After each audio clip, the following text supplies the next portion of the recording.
우리는 어느 날 예고 없이 삶의 가장 깊은 곳에서 흔들림을 마주하게 됩니다. 아이가 처음 울음을 터뜨리던 순간 세상의 모든 빛을 그 작은 얼굴에서 보았지만 시간이 흐르면서 그 사랑은 때로 가장 큰 고통과 불안의 원천이 되기도 합니다. 준비되지 않은 채 부모가 된 우리는 묻습니다. 이 아이는 왜 내게 왔을까? 왜 이토록 내 마음을 흔들어 놓는 걸까? 이 질문은 때로 자식을 향한 원망이 아닌 스스로의 부족함에 대한 자책이며 내면을 향한 고통스러운 외침입니다. 부모의 삶은 단지 육신을 먹이고 재우는 일이 아니라 그 아이를 마주하는 내 마음을 끝없이 수행하는 길입니다. 수천 겁생의 인연 속에서 나와 그 아이는 이미 수많은 관계로 엮여 있었습니다. 부처님께서는 인연 따라오고 업 따라 머물며 외양 따라 떠난다고 말씀하셨습니다. 그렇기에 자식은 단순히 내 아이이기 전에 내가 이 생에서 반드시 마주하고 정화해야 할 가장 지극한 업의 거울인 것입니다. 아이의 작은 행동 하나, 말 한마디가 나를 힘들게 할 때 그것은 아이의 잘못이기보다는 내 안에 남아있던 묵은 상처와 불안이 흔들리는 소리입니다. 부모가 된다는 것은 이 아이를 통해 내가 어떤 마음으로 세상을 대하고 있는지를 매일 거울처럼 비춰보는 깨우침의 기회인 것입니다. 한 제자가 이 깊은 고통과 의문을 안고 부처님이 계신 곳으로 나아갑니다. 제자는 부처님께 깊이 머리 숙여 절하고는 터져나오는 울음을 간신히 참으며 입을 열었습니다. 부처님, 저는 제 자식으로 인해 큰 괴로움을 겪고 있습니다. 제가 아이를 너무 사랑하기에 그 사랑이 저를 갉아먹는 것만 같습니다.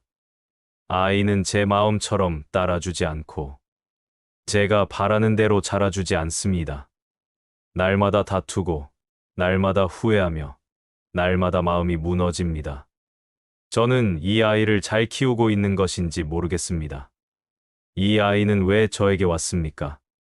왜 이토록 제 삶을 고통스럽게 합니까? 부처님이 조용히 고개를 들며 제자를 바라보았습니다. 그 눈빛은 한없이 자비로웠으나 동시에 한치의 흔들림도 없는 깊은 고요를 담고 있었습니다. 부처님은 말씀하셨습니다. 너의 괴로움은 너의 사랑이 너무 깊어서가 아니라 내가 품은 그림자 경작 때문이니라. 제자는 조심스럽게 물었습니다. 그림자 경작이라니요, 부처님. 그것이 무슨 뜻입니까?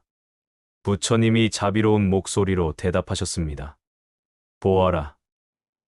너는 내 아이를 사랑한다 말하지만 사실 내 마음속에는 아이의 모습이 아닌 내가 바라고 기대하는 이상적인 아이의 모습이 먼저 심어져 있느니라. 내가 애쓰는 것은 너의 아이를 키우는 일이 아니라 내 마음속의 그 그림자를 현실의 아이에게 덮어 씌우는 일이다. 아이가 그 그림자를 거부하고 너의 기대에 맞추지 못할 때 너는 좌절하고 고통받는다. 이것이 바로 그림자 경작이다. 제자는 그 말씀에 큰 깨달음을 얻은 듯 눈물을 글썽이며 고백했습니다. 맞습니다. 부처님. 저는 아이를 사랑하기보다 제가 꿈꾸는 아이를 사랑했던 것 같습니다. 아이를 위한 것이라 말하면서 사실은 저의 불안과 미완성의 꿈을 아이에게서 채우려 했습니다. 부처님은 다시 말씀하셨습니다. 아이가 너에게 온 까닭은 내가 그 아이를 가르치고 내 기대대로 만들라는 뜻이 아니니라. 아이는 너에게 내가 얼마나 많은 그림자를 품고 사는지를 보여주기 위해 온 거울이다. 너는 아이의 행동을 보고 고통스러워하지만 그 고통의 뿌리는 아이의 행동이 아닌 내 마음속 깊은 곳에 묻어두었던 돌 속의 물 때문이니라. 제자는 돌 속의 물이라는 비유에 다시 한번 귀 기울였습니다. 돌 속의 물이라니요, 부처님. 부처님이 부드럽게 말씀하셨습니다. 사람이 목이 마를 때 그 속의 물은 쉽게 얻을 수 있지만 돌 속에 갇힌 물은 아무리 애써도 만질 수 없느니라. 그 돌 속의 물은 곧 내가 과거에 겪었던 상처, 채워지지 못한 인정 욕구, 그리고 너 스스로에게조차 숨겨왔던 깊은 불안이다. 아이의 작은 반항이나 무관심이 너의 마음을 찌를 때 사실은 아이의 행동이 아니라 그 아이의 행위가 내 돌 속의 물을 흔들어 깨우는 것이다. 그 물이 터져 나오면서 너는 고통을 겪는다. 아이는 단지 그 돌 속의 물을 발견하게 해주는 지팡이 역할을 했을 뿐이다. 그러니 너의 괴로움의 본질은 아이의 문제가 아니라 내가 너 스스로의 상처를 오랫동안 돌 속에 가두어 두었던 업의 결과이니라. 내가 아이를 탓하기 전에 내 돌 속의 물부터 꺼내어 맑히는 수행이 필요하다. 아이를 바꾸려 하지 말고 내 마음속의 그림자와 돌 속의 물을 먼저 대면하거라. 이것이 내 아이가 너에게 온 가장 근본적인 이유이니라. 제자는 깊이 깨달아 흐느끼며 말했습니다. 부처님, 제 업을 이제야 보았습니다. 제가 아이에게 기대하고 좌절했던 모든 순간들이 결국 저의 상처와 불안 때문이었음을 알겠습니다. 그렇다면 이 업을 녹이고 아이와 조화롭게 수행하는 길은 무엇입니까? 저는 어떻게 해야 이 무거운 짐을 내려놓을 수 있습니까? 부처님은 잔잔한 미소를 지으며 말씀하셨습니다. 너는 이제 근본 원인을 통찰하였으니 다음은 그 수행의 길을 닦을 때이다. 자식과의 관계에서 너의 업을 녹이고 진정한 자비를 피워내기 위해서는 세 가지 핵심 덕목이 필요하니라. 그것은 곧 받아들임의 빈 항아리, 기다림의 유리심지, 그리고 침묵의 수행이니라. 제자는 맑은 눈빛으로 부처님의 가르침을 청했습니다. 부처님, 부디 그 세 가지 덕목에 대해 가르쳐 주십시오. 부처님은 먼저 첫 번째 덕목인 받아들임의 빈 항아리에 대해 말씀하셨습니다. 아이를 대할 때 너는 빈 항아리가 되어야 한다. 항아리에 이미 너의 생각과 기대, 세상의 잣대를 가득 채워놓는다면 아이가 가진 본래의 맑은 물은 담을 수 없느니라. 제자는 고개를 끄덕였습니다. 저는 아이에게 끊임없이 무엇인가를 채워 넣으려 했습니다. 부처님은 이어서 말씀하셨습니다. 빈 항아리는 곧 조건 없는 수용을 의미한다. 내 아이를 그 아이의 장점뿐만 아니라 단점, 너를 힘들게 하는 행동, 너와 다른 성향까지도 아무런 판단이나 개선의 욕구 없이 있는 그대로 받아들이는 연습을 하거라. 빈 항아리는 어떤 것도 거부하지 않는다. 뜨거운 물이든 차가운 물이든 맑은 물이든 흙탕물이든 모두 담아낸다. 아이가 가져오는 그 모든 것을 담아낼 때 너는 비로소 아이를 통제하려는 욕망에서 벗어날 수 있다. 내 항아리가 비어 있을수록 아이는 그 안에 자신을 온전히 담아낼 수 있는 평온함을 느끼게 될 것이다. 이것이 첫 번째 덕목인 받아들임의 빈 항아리이니라. 다음으로 부처님은 두 번째 덕목인 기다림의 유리심지를 설명하셨습니다. 너는 아이의 성장에 조급해하고 아이가 내가 원하는 속도로 깨닫고 변화하기를 바라느니라. 하지만 아이의 성장은 내가 불을 붙여 빨리 타오르게 할 수 있는 장작이 아니다. 아이는 마치 유리 심지와 같으니라. 제자가 그 비유에 집중했습니다. 유리 심지라니요. 부처님이 말씀하셨습니다. 보통의 심지는 기름이 닿자마자 빠르게 불을 붙일 수 있다. 그러나 유리로 만든 심지는 불이 붙기까지 오랜 시간이 걸린다. 심지 전체가 천천히 뜨거워지고 그 열이 충분히 축적된 후에야 비로소 맑고 고요한 빛을 낸다. 너의 아이도 마찬가지이니라. 아이의 내면의 빛은 내가 조급하게 불을 붙이려 한다고 해서 당장 타오르지 않는다. 아이는 너의 인내와 사랑이라는 기름을 천천히 흡수하며 그 마음속의 열을 축적한다. 너는 그 아이가 스스로 빛을 낼 때까지 조급함을 버리고 오직 평온한 마음으로 지켜보는 유리 심지의 기다림을 수행해야 한다. 그 빛은 내가 바라는 때가 아닌 아이의 때가 되었을 때 가장 완전한 모습으로 나타나느니라. 마지막으로 부처님은 세 번째 덕목인 침묵의 수행에 대해 가르치셨습니다. 너는 아이를 가르치고 지도해야 한다는 강박에 끊임없이 말을 쏟아낸다. 그러나 때로는 말이 독이 되고 침묵이 약이 되느니라. 제자가 고개를 숙여 침묵했습니다. 부처님은 이어 말씀하셨습니다. 내 말이 아이에게 닿지 않을 때 너는 더 큰 소리로 반복하고 결국 잔소리와 질책으로 바뀌느니라. 진정한 가르침은 말의 홍수 속에서 피어나지 않는다. 너는 이제 침묵의 수행을 익히거라. 아이가 힘들거나 잘못된 길로 가는 것처럼 보일 때 먼저 너의 입을 닫고 내 마음을 들여다보는 수행을 하라. 침묵은 내가 아이를 통제하려는 욕심을 내려놓는 행위이다. 내가 침묵할 때 비로소 아이는 자신의 내면의 소리를 듣게 된다. 내가 말이 아닌 고요함으로 아이를 마주할 때 아이는 너의 불안이 아닌 너의 평온을 배우게 된다. 이것이 곧 자식을 가르치려는 마음을 내려놓고 아이에게 스스로 설 힘을 주는 가장 강력한 가르침이니라.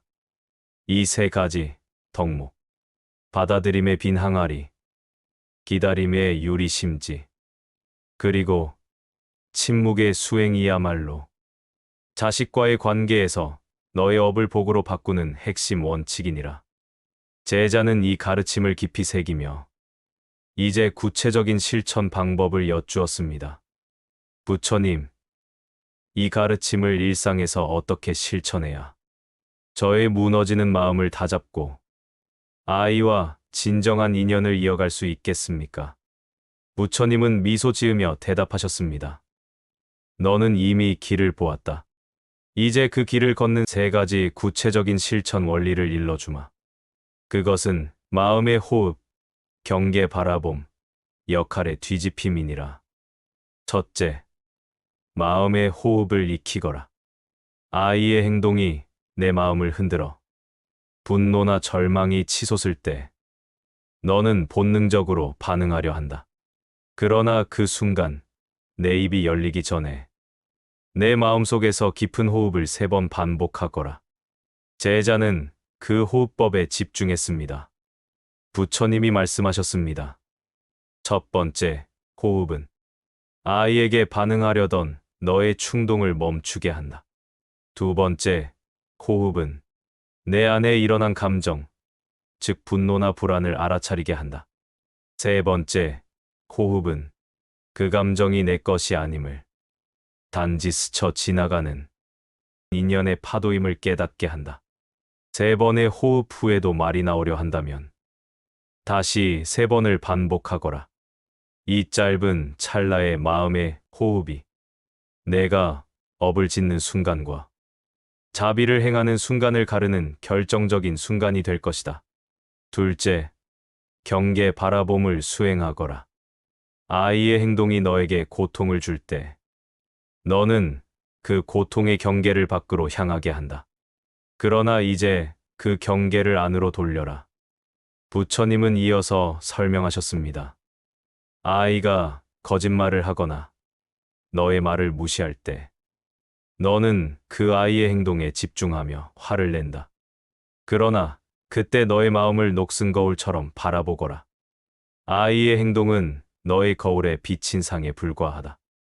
그 거울에 비친 상을 탓하기 전에 거울 자체, 즉 내 마음이 얼마나 녹슬어 있는지를 먼저 보아라.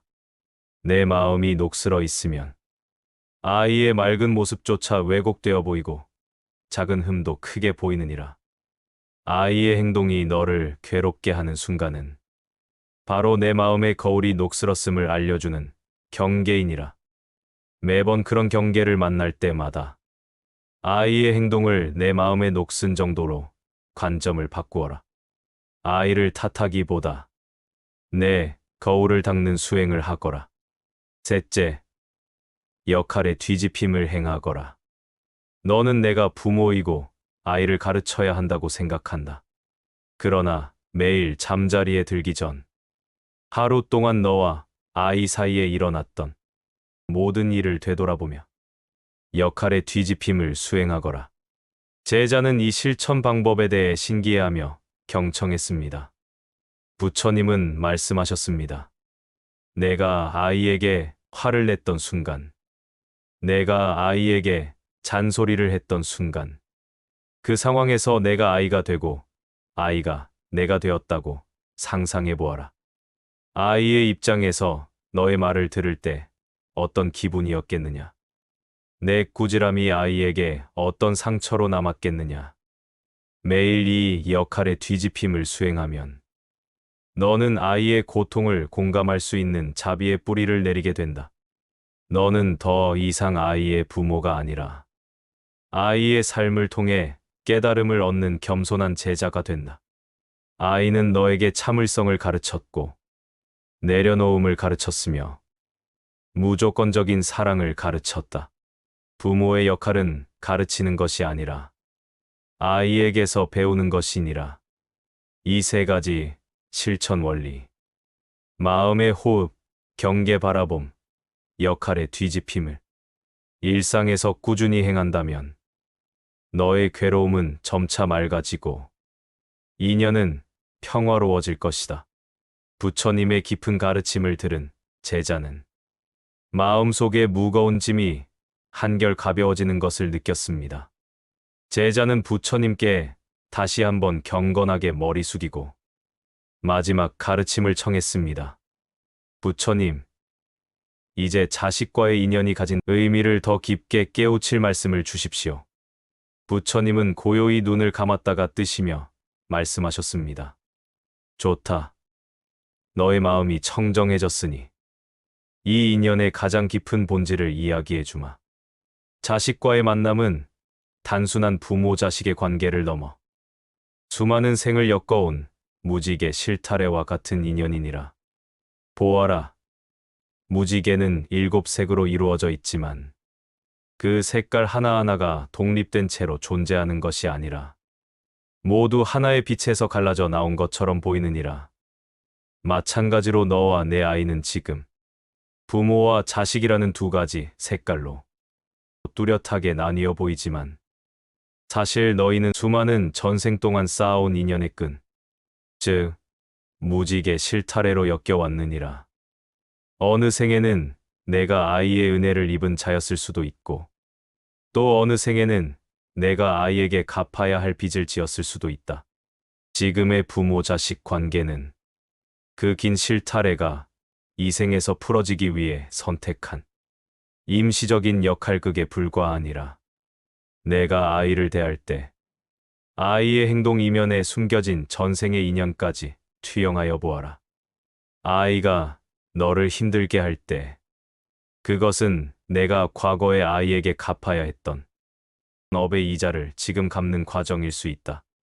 아이가 너에게 기쁨을 줄 때 그것은 내가 아이에게 베풀었던 선행의 공덕이 지금 회양되는 것일 수 있다. 이 실타래를 끊으려 애쓰지 말고 이 생의 역할을 통해 그 끈을 고요히 풀어가는 수행을 하거라. 아이를 탓하는 대신 내가 이 생에서 저 아이에게 어떤 복을 짓고 어떤 빚을 갚아야 하는가를 수행의 화두로 삼아라. 무지개 실타래의 모든 색깔이 결국 하나의 근원에서 나왔듯 너희 두 인연의 끝은 결국 자비라는 하나의 빛으로 돌아가야 하느니라.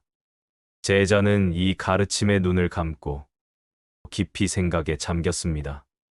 그동안 아이에게 쏟았던 분노와 좌절이 모두 자신이 알지 못했던 더 큰 인연의 흐름 속에 있었음을 깨달았습니다. 그렇다면 부처님, 이 인연의 실타래를 가장 아름답게 풀어낼 수 있는 지혜로운 마무리는 무엇입니까? 부처님은 고요히 입술을 떼셨습니다. 내가 아이를 진정으로 놓아주고 케양하는 법을 일러주는 멈춰 선 수레의 설화를 들려주겠다.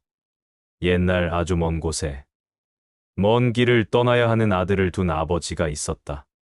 아버지는 아들을 너무 사랑한 나머지 아들의 짐을 대신 싸주고 가는 길에 닥칠 위험을 미리 일러주고 아들이 잠시라도 쉴 수 있도록 수레까지 튼튼하게 만들어 주었다. 하지만 아들은 수레의 짐을 싣고도 이상하게 떠나지 못하고 매일 집 근처를 맴돌기만 했다. 아버지는 아들에게 물었다. 얘야, 내가 내 수레를 가장 좋은 나무로 만들었고 내게 필요한 모든 것을 가르쳐 주었는데 왜 너는 멀리 떠나지 못하고 집 앞에서만 맴도느냐? 아들이 고개를 숙이며 대답하였다. 아버지, 수레는 완벽하고 가르침도 지극하십니다. 하지만 이 수레는 짐을 싣기 위해 만들어졌을 뿐 스스로 굴러갈 바퀴가 없습니다. 아버지는 수레의 바퀴를 아들의 능력 대신 아버지의 염려로 만들었습니다. 아버지의 염려는 저를 멈춰 세우는 가장 무거운 짐이 되어 제가 스스로 움직일 수 없게 만들고 있습니다.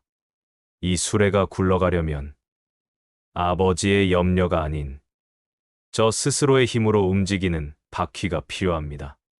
부처님은 잠시 침묵하셨습니다. 보아라.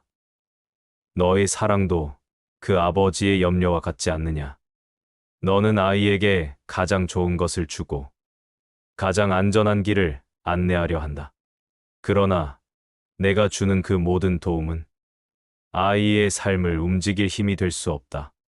아이는 내 삶의 짐을 덜어주기 위해 온 것이 아니라 내가 아이의 삶을 붙잡고 있는 그 손을 놓아버리는 수행을 하게 하려고 온 것이다. 내 아이가 스스로 설 수 있는 힘을 갖게 하려면 너는 부모로서의 멈춤을 배워야 한다. 아이의 삶을 대신 살아가려는 염려라는 바퀴를 버리고 아이 스스로의 선택과 실패를 허용하는 믿음의 바퀴를 달아주어야 한다. 진정한 사랑은 붙잡는 것이 아니라 아이가 두려움 없이 스스로의 길을 떠날 수 있도록 등을 밀어주는 용기이다. 부처님은 깊은 자비를 담아 마지막 말씀을 이으셨습니다. 자식이 내게 온 이유, 그 깊은 인연의 마무리는 결국 회향이니라. 너의 괴로움도 기쁨도 내 아이의 삶을 통해 내가 배운 모든 수행의 공덕을 이제 내 아이의 길에 조건 없이 돌려주어라. 내가 아이를 위해 할 수 있는 가장 위대한 일은 아이의 행복을 위해 내가 고요히 수행하는 것임을 깨달아라. 너의 마음이 맑아질 때 그 맑은 기운이 아이의 삶에 가장 튼튼한 방패가 될 것이다.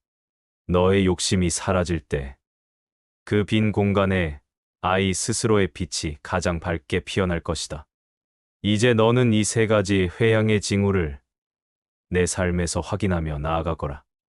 먼저, 내가 아이의 결정을 들을 때 조언이나 통제 대신 축복이 먼저 나오는가?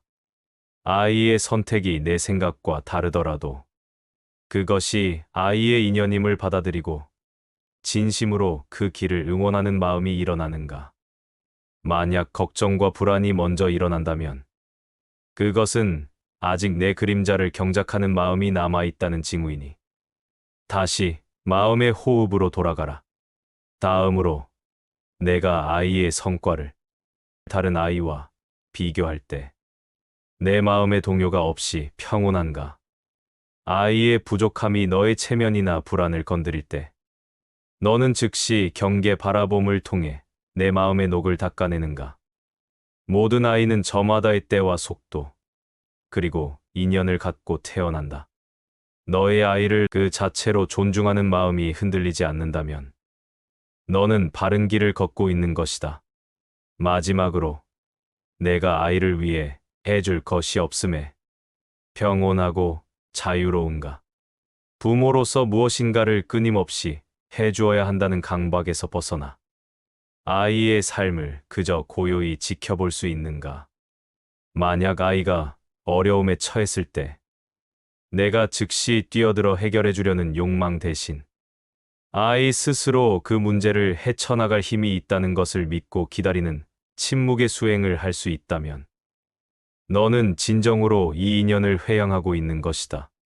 자식은 너에게 텅 비어 있으라고 가르치기 위해 온 가장 가까운 부처님이다. 텅 빈 항아리가 되어 아이의 모든 것을 담아내고 유리 심지가 되어 아이의 때를 기다리고 침묵의 수행으로 아이에게 스스로 설 수 있는 힘을 주어라. 그렇게 내가 너의 업을 밝힐 때 너는 가장 위대한 부모가 되며 인연은 마침내 복과 공덕으로 마무리될 것이다. 제자는 두 손을 모아 부처님께 마지막 절을 올렸습니다.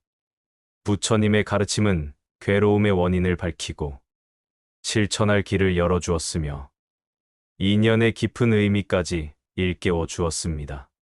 제자는 더 이상 아이를 탓하지 않고 아이에게서 배우며 스스로의 마음을 맑게 하는 부모 수행의 길을 걷기로 다짐했습니다.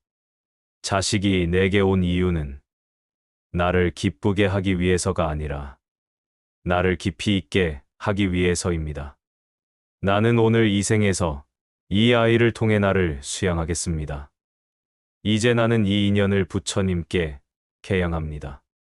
이 아이의 삶에 내 욕심이 아닌 복이 깃들기를, 이 아이의 걸음마다 내 불안이 아닌 평온이 함께하기를.